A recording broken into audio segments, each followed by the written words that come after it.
सहनावतु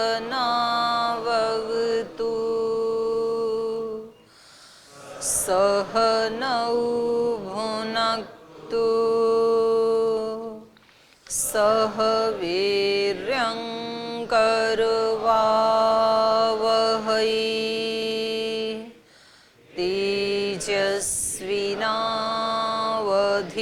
तेजस्विनावधीतमस्तु मा विद्विषावहै। ॐ शान्ति शान्ति शान्तिः।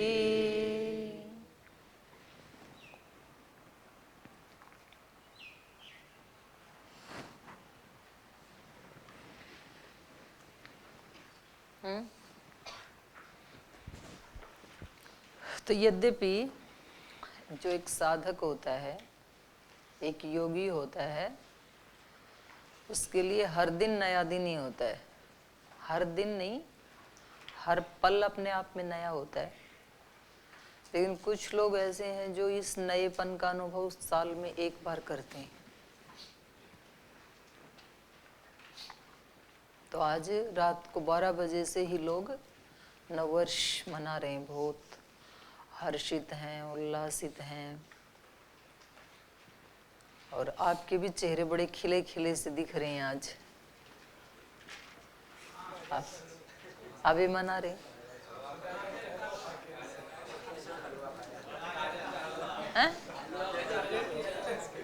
अच्छा, इसलिए खुश हैं कि गाजर का हलवा खाया। क्योंकि मैं अभी कहने ही वाली थी, मैंने कहा भाई इतनी खुशी किस बात की। गुरुकुल वही है, कमरा भी वही है, कपड़े भी वही हैं, व्यक्ति भी वही हैं, हलवा नया है, धूप वही है। 3 दिन उसको हमारे प्रभारियों की और छोटे बच्चों की परीक्षा लेनी थी भगवान जी को, वो परीक्षा ले ली। तो सारी चीजें वही होती हैं। व्यक्ति जिस घर में रह रहा है वो घर भी वही है, संबंधी भी वही हैं, रिश्तेदार मित्र, कुछ भी नया नहीं है। लेकिन फिर भी नया साल है। क्यों है नया साल? फिर भी भाव नया है। ये प्रसन्नता वाला भाव कल नहीं था जो आज है। ये प्रसन्नता वाला भाव, ये नएपन वाला भाव 20 दिन पहले, 1 महीना पहले नहीं था। तो लोग तैयारियां करते हैं, नए साल पे ये करेंगे। तो चलो जो भी हो, चलो साल में एक दिन ही सही, पर सबके अंदर एक नई उमंग है, एक नई तरंग है, नई आश है, नया विश्वास है, नया संकल्प है, नए सपने हैं। तो लोग यदि ऐसा एहसास करते हैं सब मिलकर के, ऐसी सद्भावनाएं हैं, सद्प्रेरणाएं हैं लोगों के दिलों में, तो बहुत अच्छी बात है। और हम यही शुभकामना उनको देते हैं, आप सबको भी देते हैं कि ये नयापन पूरे वर्ष भर बना रहे, हर दिन प्रतिपल ये नयापन बना रहे, प्रतिपल ये उल्लास रहे दिल में। एक विचार ही तो है नया वर्ष, और क्या है? तो विचार हम रोज उठा सकते हैं। अपने आप में तो हर दिन नया ही होता है ना। तो जब कभी हमारे मन में किसी के प्रति कोई शिकायत का भाव आए, कोई उल्हाना देने का मन करे, तो बोलो नहीं, वो तो पिछले जन्म की, पिछले साल की बातें हैं। कल से लोग लगे हैं पिछले साल की भूलें, पिछले साल की जो हमारे से त्रुटियां हुई वो हम आज ही समाप्त करते हैं, दूसरों को माफ करते हैं, हमारे से हुई तो दूसरों से माफी मांगते हैं। ऐसे कर रहे हैं ना कल से लोग। तो ऐसे हम रोज भी कर सकते हैं कि चलो आज तक जो हुआ सो हुआ, आज एक नया दिन आया है मेरे जीवन में, और आज का दिन मेरे लिए सबसे महत्वपूर्ण दिन है, क्योंकि आज का दिन ही मेरे हाथ में है। आज से पहले मतलब कल तक का जो था वो तो बीत गया, वो मेरे हाथ में नहीं है। आने वाला भी मेरे हाथ में नहीं है। पता नहीं कब किसको कहाँ जाना पड़ जाए, कहाँ बिछुड़ जाए कोई। तो आज का दिन अपने आप में मेरे लिए नया है। तो ऐसे हम अभ्यास करें तो वो नया हो जाता है, फिर एक विचार ही है। और कुछ लक्ष्य लिए जाते हैं नए वर्ष में। जब तक व्यक्ति के जीवन में कोई टारगेट नहीं होता है ना, तब तक कोई अचीवमेंट नहीं होता है।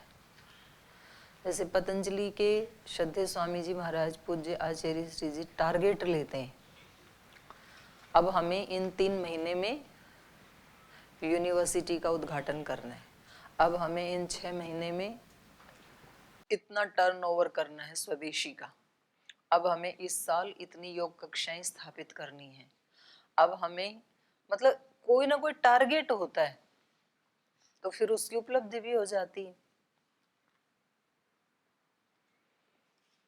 हम टारगेट लेते हैं हमें इतने लाख मंत्रों से आहुति देनी है, तो फिर वो दी जाती है। और जब टारगेट नहीं है तो फिर कितने वर्ष बीत जाते हैं, नहीं हो पाता है फिर। तो ऐसे लोग आज के दिन में लक्ष्य भी अपने निर्धारित करते हैं, कुछ संकल्प लेते हैं, कुछ कहते हैं हमें इस वर्ष में 1 करोड़ गायत्री मंत्र का जाप करना है, हमें इस वर्ष में मीठा नहीं खाना है, हमें इस वर्ष में 10 किलो वजन घटाना है, हमें इस वर्ष में गीता पूरी याद करनी है, हमें इस वर्ष में 5 दर्शन याद करनी, हमें इस वर्ष में पूरे अष्टाध्यायी याद करनी है, धातु पाठ। ऐसे टारगेट व्यक्ति अपने तय करता है, और तय करता है तो उनकी उपलब्धि भी होती है। तो हमें हर दिन का भी सुबह करना चाहिए लक्ष्य निर्धारित, प्रतिदिन का। आज सुबह का जीवन मिला है, आज शाम तक वाणी से ये उपलब्धि करनी है, विचार से ये करनी है, मन से ये करनी है, बुद्धि से ये करनी है, हाथ पैर से ये करनी है। तो छोटे छोटे बच्चों को तो सिखाया जाता है स्कूल आदि में कि आज आपको किसी एक दुखी व्यक्ति की हेल्प करनी है, आज आपको किसी के लिए कुछ ना कुछ भलाई का काम करना है। ऐसे उनको सिखाया जाता है छोटे बच्चों को। बड़े को कोई सिखाता नहीं है, वो खुद ही निर्धारित करता है, वो खुद ही अपने मन को ट्रेनिंग देता है कि आज मेरे को ये करना है, वाणी से ये करना है, किसी ना किसी की कष्ट पीड़ा दुख को दूर करना है, शरीर से ये करना है, इंद्रियों से ये करना है, मन से और बुद्धि से भगवान की आराधना करनी है, जो हम अभी गीता में पढ़ रहे हैं ना, स्वकर्मणा तमभ्यर्च्य सिद्धिम विन्दति मानव। आज अपने हर कर्म से पूजा करूंगा ईश्वर की, और फिर वो दिन भर याद रखता है कि ये कर्म जो मैंने किया ये भी मैंने पूजा समझ के किया, ये किया ये भी पूजा समझ के किया, ये वाला ये भी पूजा समझ के किया। परिणाम और कर्म दोनों को साथ रख करके जब हम कर्म करते हैं, ये कर्म कर रहा हूं, इसका परिणाम क्या होगा, इसी को क्या कहा, सात्विक साधन है ये। नहीं तो व्यक्ति परिणाम को ध्यान में नहीं रखता है, करते समय परिणाम को ध्यान में नहीं रखता है, तो फिर वो कर्म राजस और तामस कोटि में चले जाते हैं। आपने पढ़ा ना उस 17वें अध्याय के शुरू में पढ़ा, श्रद्धा मयोयम पुरुष यो यत श्रद्धा स एव स, जिसकी जैसी श्रद्धा उसका वैसा ही व्यक्तित्व। और श्रद्धा का निर्धारण कौन करेगा, कैसे पता लगे कौन सी वाली श्रद्धा है, तो फिर वो आगे सारा एक बड़ा प्रसंग चला वहां पे। ऐसे ऐसे आहार में जिसकी रुचि है, ऐसे ऐसे विचार में जिसकी रुचि है, इस तरह के यज्ञ तप दान में जिसकी रुचि है, उसकी वैसी वैसी श्रद्धा बनती जाती है। तो सबसे पहले उन्होंने आहार के बारे में बताया वहां पर, जिसकी सात्विक आहार में रुचि होती है उसकी श्रद्धा सात्विक बनती है, राजस आहार में रुचि होती है तो राजस श्रद्धा बनती है, तामस आहार में रुचि है तो तामस श्रद्धा बनती है। और सात्विक आहार क्या है, उसमें पहले परिणाम के बारे में देखता है व्यक्ति।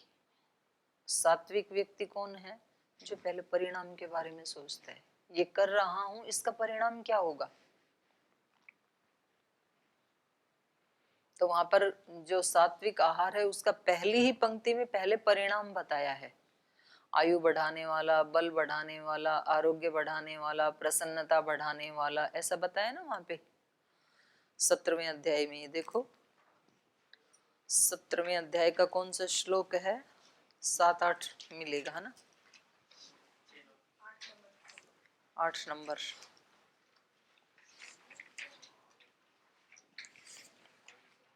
आयु सत्व बल आरोग्यम सुख प्रीति विवर्धना, पहले परिणाम बताया, नीचे वाली पंक्ति में फिर वो उसको आहार के बारे में बताया।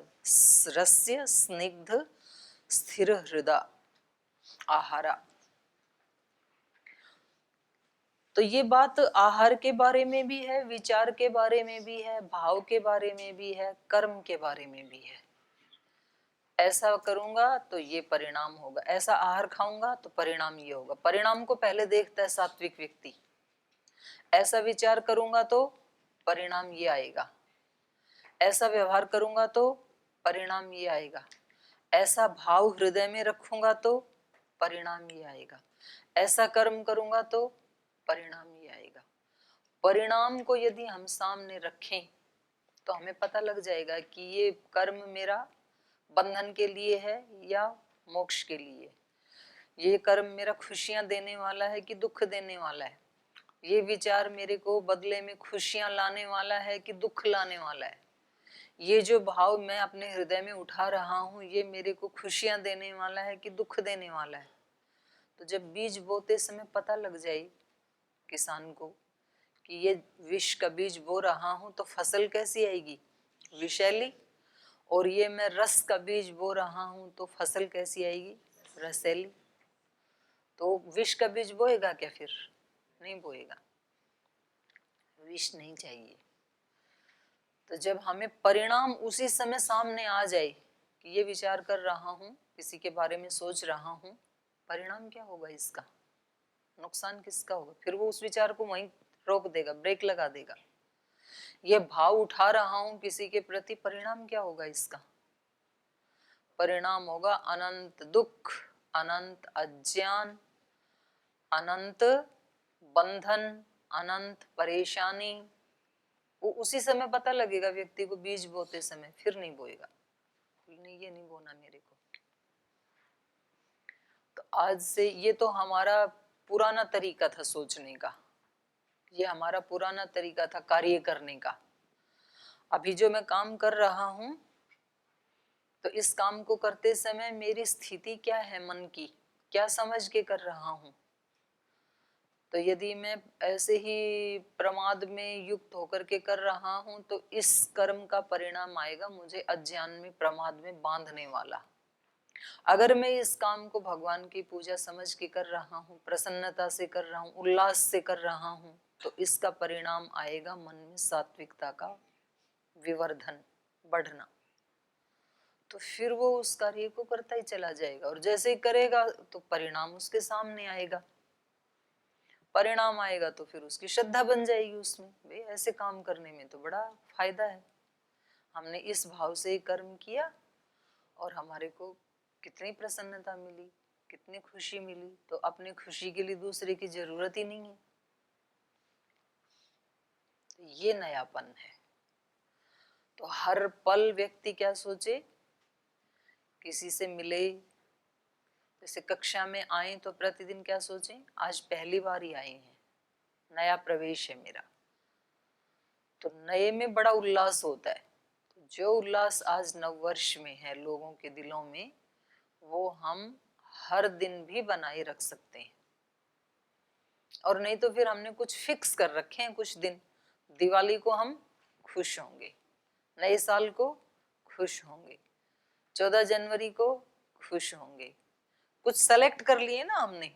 15 अगस्त को हम राष्ट्रभक्ति के गीत गाएंगे, 26 जनवरी को हम देशभक्ति की कविताएं पढ़ेंगे।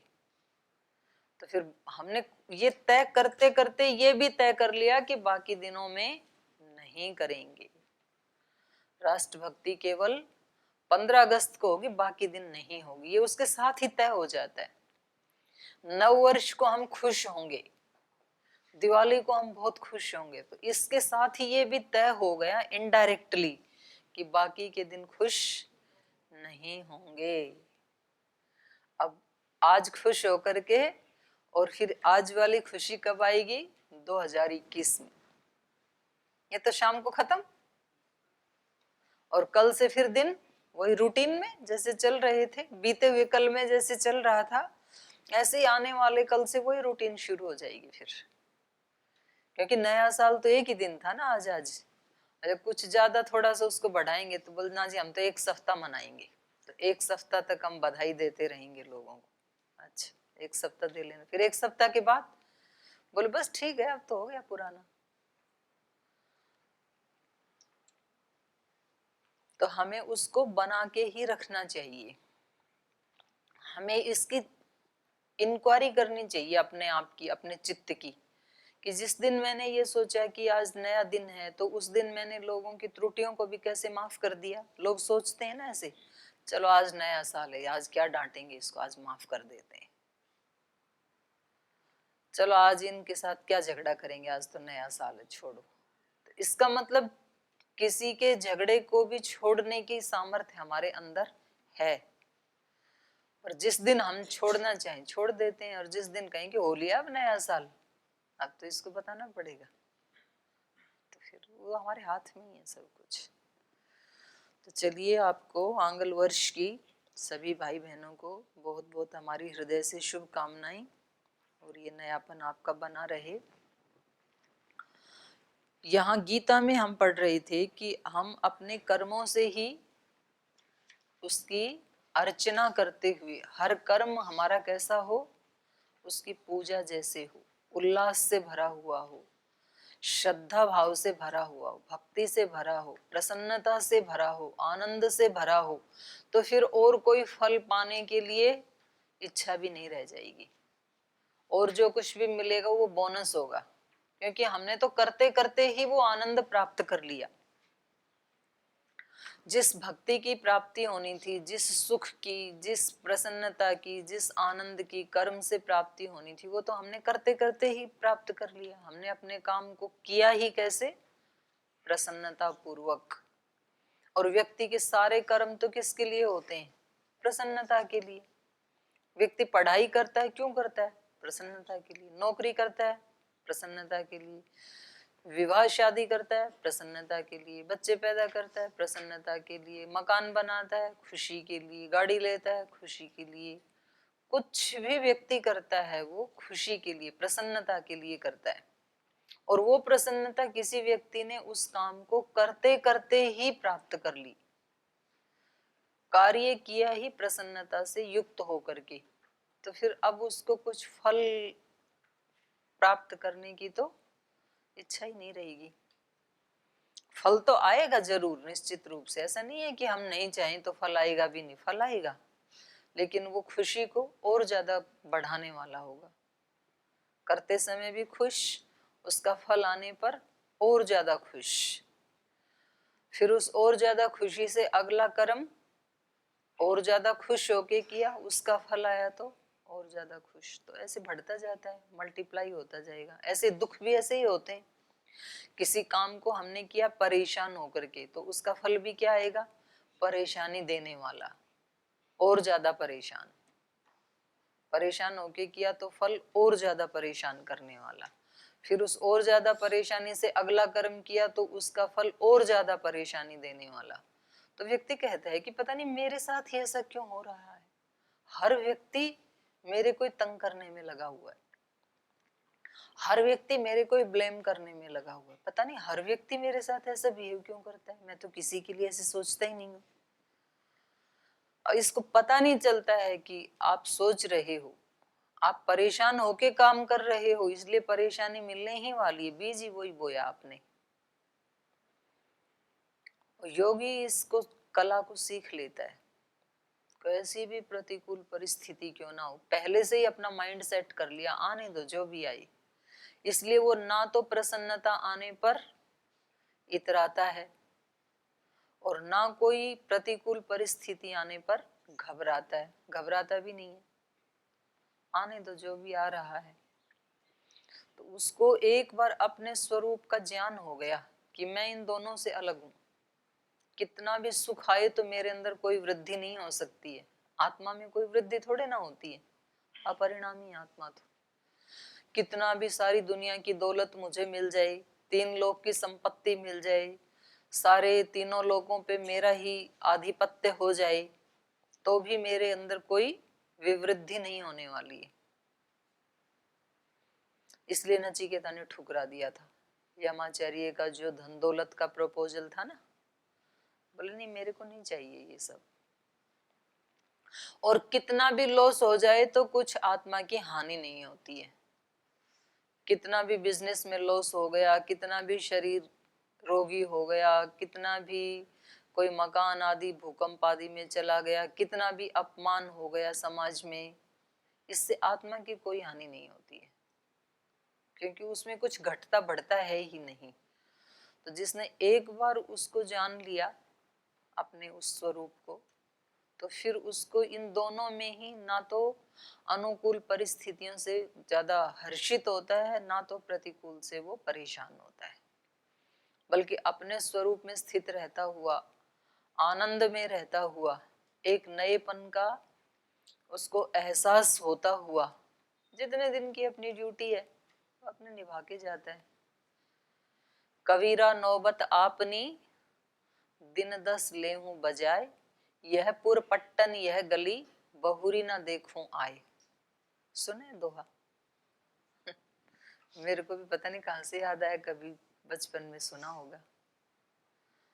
नौबत एक बाजा होता है ना, कबीरा नौबत आपनी, दिन 10 लेहूं बजाए। 10 दिन के लिए बजाने के लिए मिली है ये नौबत है? है? हाँ, अपना कर्तव्य। उसके बाद यह पुर पट्टन, पुर मतलब ये शहर, और इस शहर के ये लोग फिर दोबारा नहीं मिलेंगे।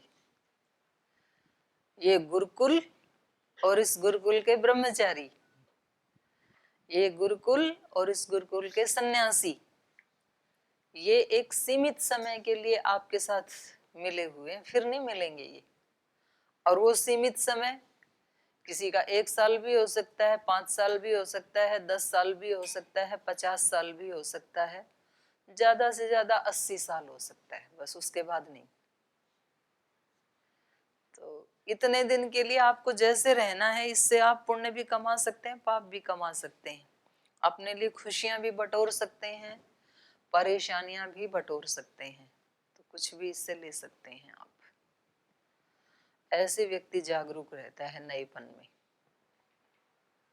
तो माइक कहाँ है? माइक किसके पास? आपके पास ही, चलो पूछ। दीदी ये जो छोटी पुस्तक है ज्ञानामृतम, ये अभी जो आपकी है, इसमें 10वां जो क्वेश्चन है, सन्यासी और योगी में अंतर।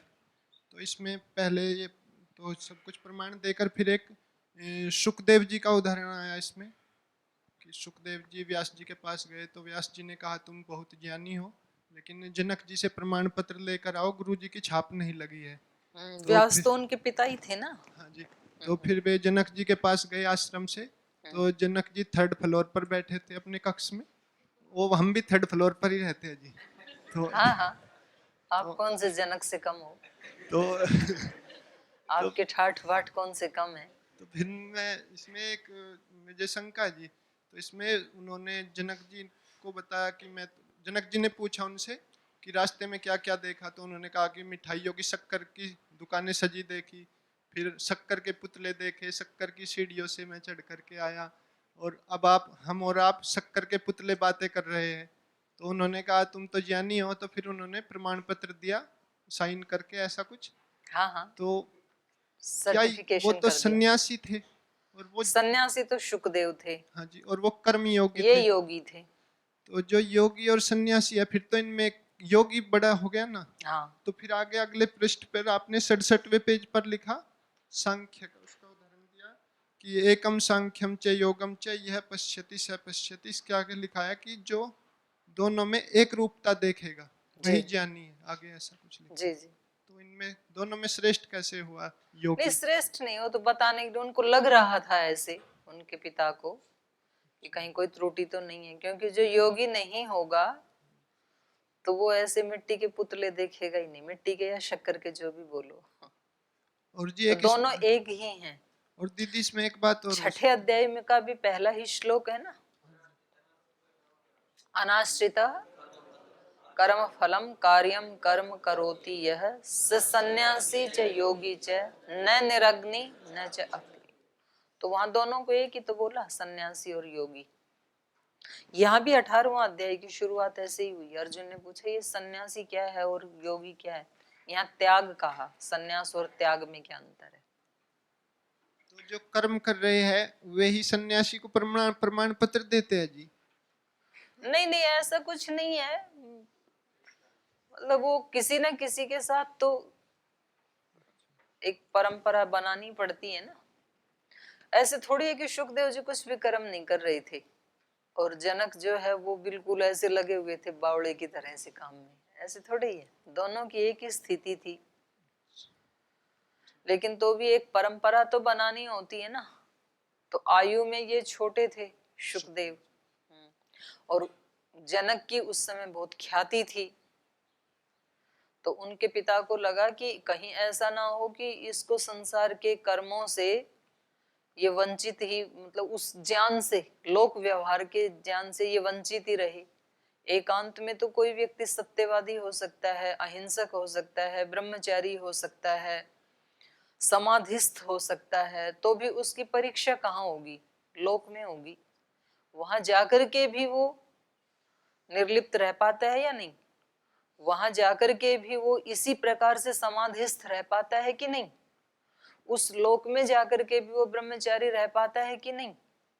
तो जितने भी महापुरुष हुए उनको लोक में आना ही पड़ा, चाहे वो महात्मा बुद्ध थे, चाहे वो महर्षि दयानंद थे, क्योंकि परीक्षा तो लोक में होगी भाई।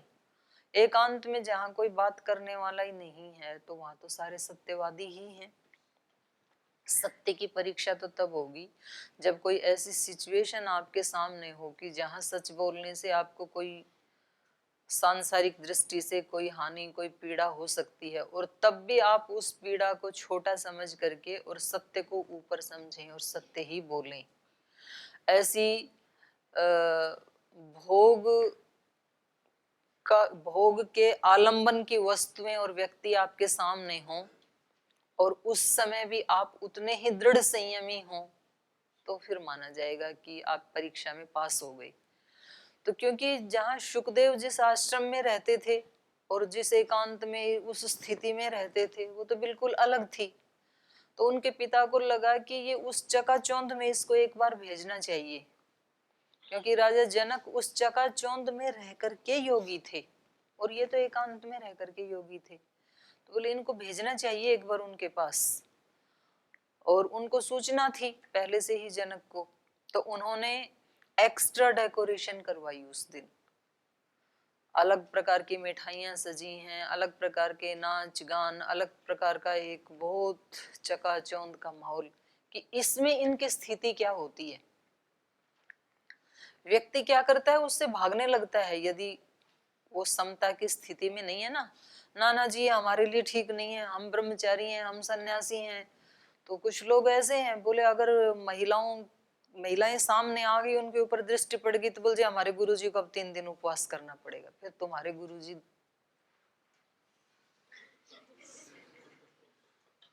शोभा नहीं देता मेरे को बोलना, मतलब हुआ ये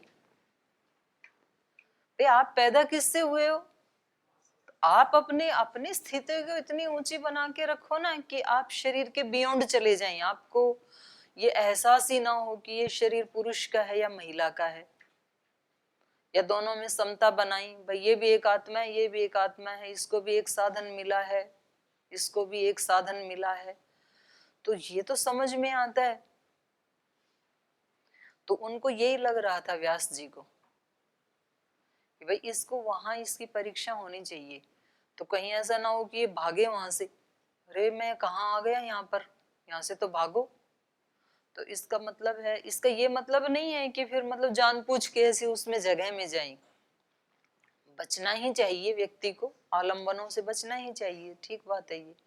लेकिन अगर वो आलंबन आ गए अनायास, तो फिर इतना भी आदमी को कमजोर नहीं होना चाहिए। उसको एक अपनी स्थिति में बना करके रखना चाहिए उसको। मैं एक आत्मा हूँ,